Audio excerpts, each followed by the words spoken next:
Good morning, everybody. Earlier this week, the Republican House of Representatives chose to shut down a government they don't like over a health care law that they don't like. Now, I've talked a lot about the real-world consequences of this shutdown in recent days. The services disrupted, the benefits delayed, the public servants kicked off the job without pay.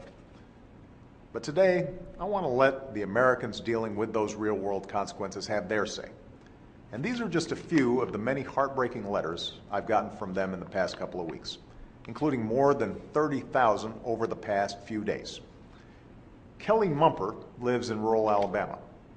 She works in early education, and she has 3 kids of her own in the Marines. Here's what she wrote to me on Wednesday.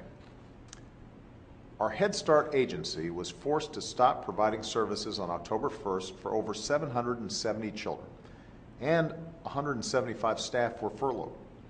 I'm extremely concerned for the welfare of these children. They're parents who work and who attend school. Where are they leaving their children? Is it a safe environment? Are they getting the food that they receive at their Head Start program?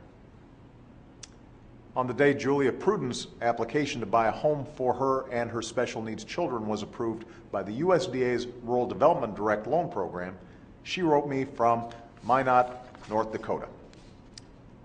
We put in an offer to purchase a home this weekend, and it was accepted.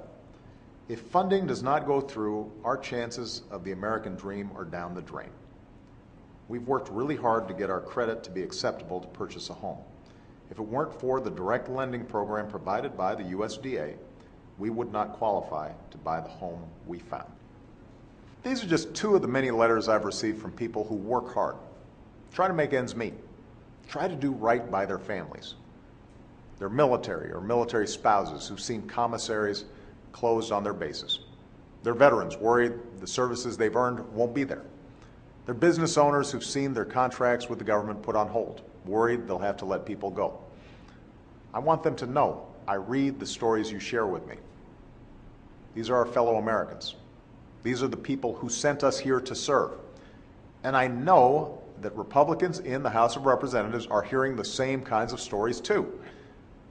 As I made clear to them this week, there's only one way out of this reckless and damaging shutdown. Pass a budget that funds our government, with no partisan strings attached. The Senate's already done this, and there are enough Republicans and Democratic votes in the House of Representatives willing to do the same and end this shutdown immediately. Unfortunately, the far right of the Republican Party won't let Speaker Boehner give that bill a yes or no vote. Take that vote. Stop this farce. End this shutdown now. The American people don't get to demand ransom in exchange for doing their job. Neither does Congress. They don't get to hold our democracy or our economy hostage over a settled law. They don't get to kick a child out of Head Start if they don't agree to take her parents' health insurance away. It's not how our democracy is supposed to work. That's why I won't pay a ransom in exchange for reopening the government. And I certainly won't pay a ransom in exchange for raising the debt ceiling. For as reckless as a government shutdown is, an economic shutdown that comes with default, with America not paying its bills, would be dramatically worse. I'll always work with anyone of either party on ways to grow this economy, create new jobs, and get our fiscal house in order for the long haul, but not under the shadow of these threats to our economy. So my message is simple. Pass a budget. End this government shutdown.